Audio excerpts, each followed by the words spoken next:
Voilà, second invité de notre émission, Sylvain Orduro, bonjour. Bonjour. Vous êtes entrepreneur. La 3D, c'est votre affaire, c'est votre business. Alors, on s'attend à vous voir dans le prototypage rapide chez les industriels. Eh ben non. Vous êtes à l'Académie de médecine de Paris.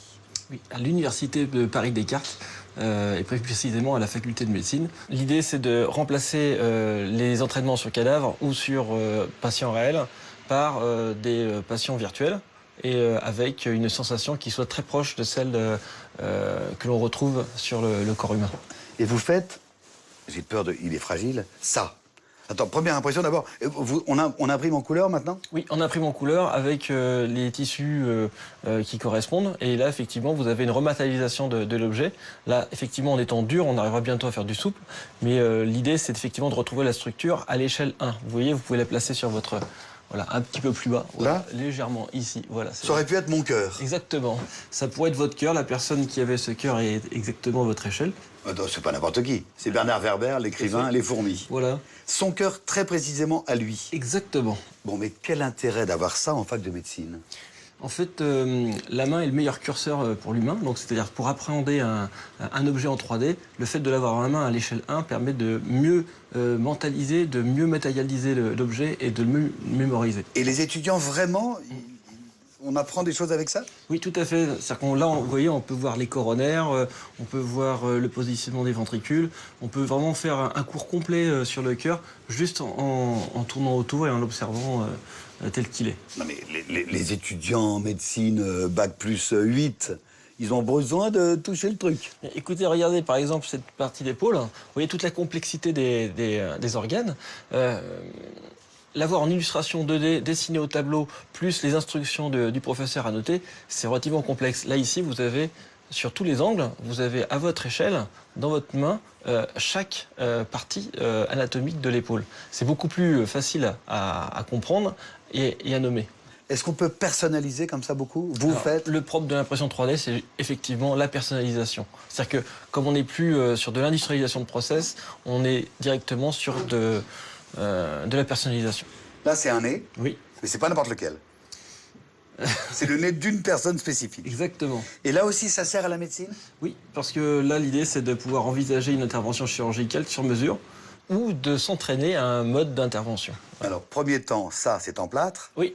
Vous y rajoutez les structures du molles. silicone. Voilà, pour simuler les structures molles. Et alors, attendez, c'est pas très très joli à voir. Ça donne pas envie de se faire opérer du nez. Hein. Le silicone, le chirurgien va faire... Une petite incision sous la base du nez, la base nasale. Et il va faire ça. Et il va faire ça. On voit mon os, oui, là? Oui, pour atteindre les cartilages.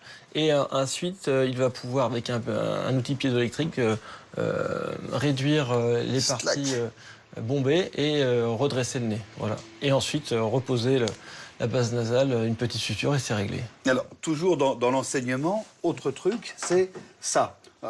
En quoi est-ce que ça sert aux élèves dentistes, ça, par exemple? Effectivement, avant de poser un implant, il faut pouvoir forer l'os et évidemment... L'implant, je vais le forer ici, c'est ça? Exactement, à l'emplacement où on a effectivement une molaire qui est partie. Et donc, l'idée, c'est de pouvoir forer sans toucher le canal dentaire qui est imprimé en rouge. Que vous avez imprimé exprès en rouge? Tout à fait. Mais si je fore et que j'ai de la poudre rouge qui sort à partir du modèle, eh bien, c'est que j'ai raté mon examen.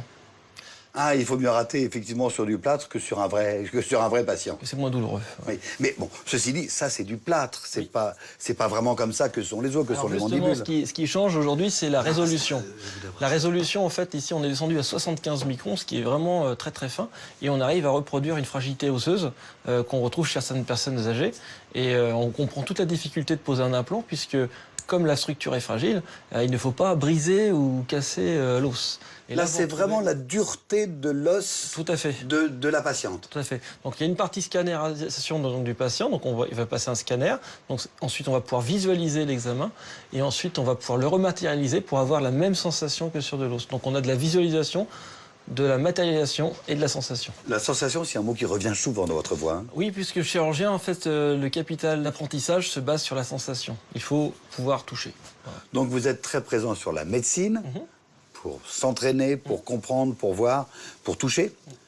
Vous êtes également présent en archéologie. Alors en fait, en archéologie, on a plusieurs types d'artefacts. L'un, les plus connus sont les momies, par exemple. Donc vous avez des sarcophages, et l'idée c'est de regarder à l'intérieur du sarcophage et d'extraire les objets sans ouvrir le sarcophage. Bon, mais jusqu'ici, la 2D me permettait, les rayons X, je voyais ce qui se passait à l'intérieur. Oui, mais c'était une vision avec un seul angle, en transparence. Là maintenant, non seulement on est en 3D, donc on a une visualisation en 3D, puisqu'on a converti fichier numérisé en matière visuelle. Je peux sortir la momie du sarcophage sans la sortir vraiment. Exactement, donc on fait l'extraction virtuelle, et ensuite on réimprime le modèle virtuel pour le rendre réel. Là en fait, en présence, c'est un aigle. Pourquoi? Parce que les aigles étaient... Oui, en fait, certains animaux étaient momifiés, comme des faucons, les chats. Alors, sans ouvrir la boîte, sans extraire l'aigle, on arrive à le refaire. Voilà. Ça. Tout à fait. Que j'aurais jamais pu toucher, extraire, c'était trop fragile, c'est ça? Tout à fait. Donc l'idée, effectivement, c'est de sortir un objet inaccessible et aussi de l'imprimer, par exemple, à l'échelle 1/2. Et donc de se rendre compte de comment ils ont été installés, comment aussi certaines pathologies peuvent être retrouvées des années, 2000 ans après. C'est-à-dire qu'une fois qu'on va réimprimer par exemple, un crâne à l'intérieur d'un sarcophage, on va pouvoir voir les malformations crâniennes ou identifier la personne qui a été momifiée.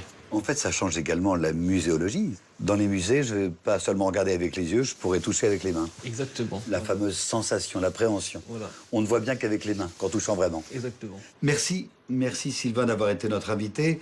Voilà, avec vous, on a bien compris que l'impression 3D va nous faire des bonds en avant dans des domaines très spéciaux comme la médecine ou l'archéologie. Une nouvelle révolution à l'heure du numérique qui inspire d'ailleurs et qui aide les représentants d'un nouveau mouvement, les makers. C'est des bidouilleurs de génie, vous les connaissez, spécialistes de l'électronique. Ils utilisent les dernières technologies comme l'impression 3D pour briser les genres et redécouvrir le monde jusqu'à l'échelle moléculaire. Hackers, Makers, c'est un documentaire de 52 minutes réalisé par Anne-Cécile Genre et c'est tout de suite sur Science et Vie TV.